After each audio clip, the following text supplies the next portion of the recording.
os torcedores aqui no nosso canal do YouTube com o Leonardo Boff, e aí depois indo para casa, ouvindo as outras emissoras que seguiam com o seu trabalho, e os torcedores todos, cara, dizendo, não, dá para virar. Internacional volta não apenas vivo, volta muito vivo.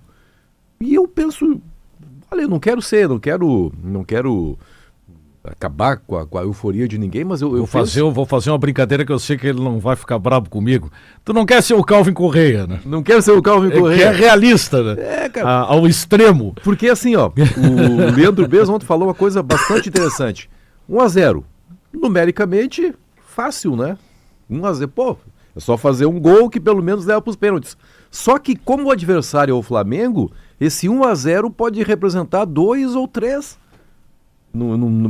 É difícil fazer 1-0 contra esse Flamengo, que é um time que sabe marcar muito bem, é um time que, para mim, se diferencia até do velho estilo futebol carioca, que era uma coisa assim mais de assistir, de permitir espaço ao adversário. Não, o Flamengo é um time muito furioso na marcação.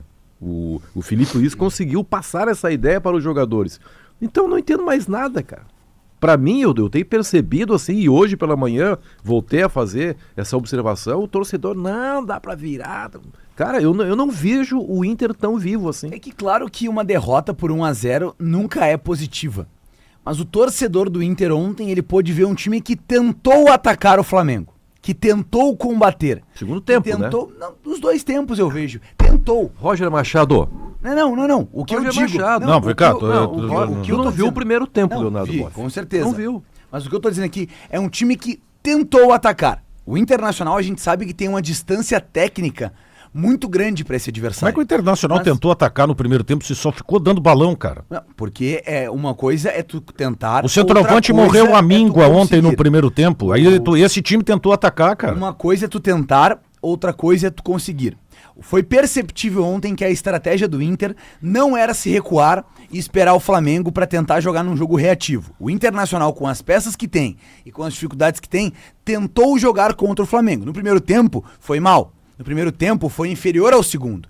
No segundo tempo, o Internacional teve uma melhora, até porque o Flamengo cai de rendimento no segundo tempo, isso é perceptível ao longo dos últimos jogos do time do Felipe Luiz, mas o torcedor pode ver um time tentando. E o torcedor é passional. Eu concordo contigo, Benfica. A gente olha para um resultado de 1-0 e pensa, tudo bem, agora o Flamengo ele tem mais jogadores para descansar o elenco principal no final de semana, tem o retorno de um jogador como o Arrascaeta que melhora, que traz um resultado melhor, e é quase impossível pensar em um Internacional fazendo 2 gols de diferença no Beira-Rio. Mas o torcedor vê um time que reage, um time que tenta bater de frente com talvez o melhor time da América do Sul. E por conta disso que o torcedor acredita, e é isso que a gente tem que valorizar o time do Inter em relação a ontem. Foi um time que tentou se superar as suas dificuldades para bater de frente no estádio Maracanã.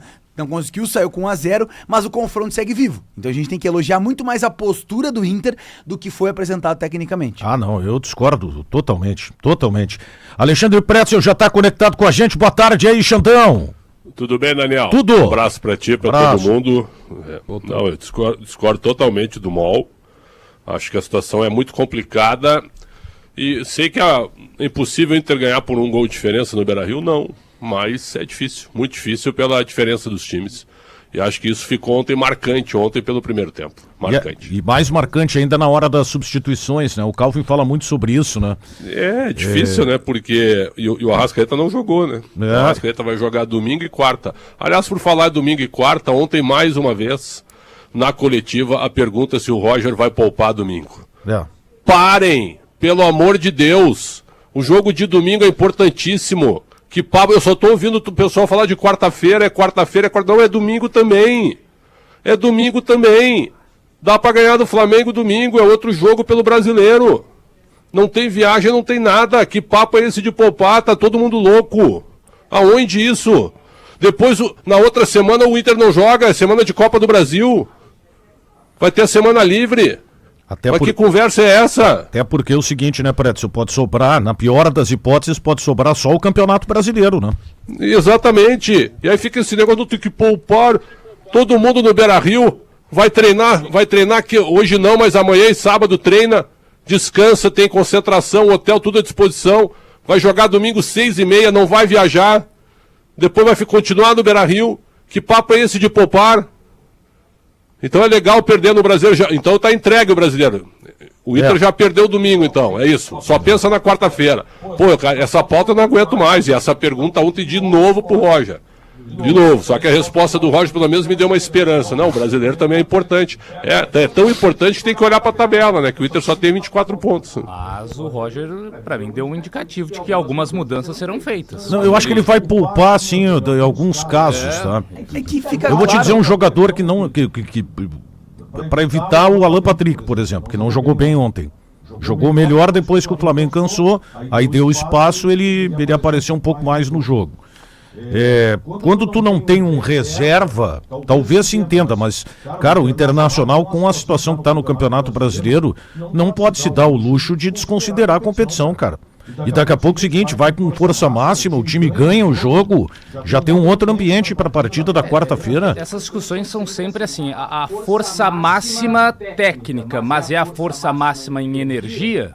Ah, bom, aí já é outra discussão, aí, né?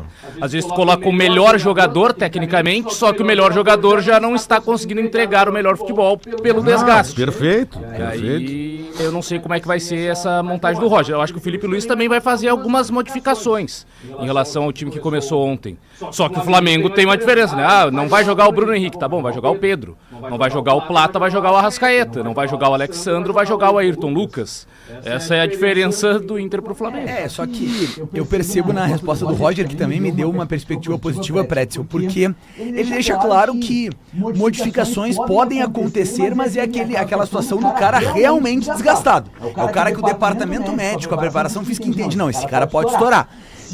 Só nesse ponto para preservar. O Inter, por exemplo, poupou o Aguirre contra o Bragantino porque sabia que ia precisar dele para ter jogos seguidos. O Aguirre segue. O Vitão descansou 2 jogos no Campeonato Brasileiro. Também segue. O Berdabei é uma incógnita, é um cara que tem um primor físico absurdo. Então acredito que siga também. O Juninho virou titular agora. Então o Inter tem condições e deve manter o time titular, porque agora chegou num momento de pressão na temporada e um nível de competitividade tão alto que não pode se dar o luxo de preservar contra o Flamengo.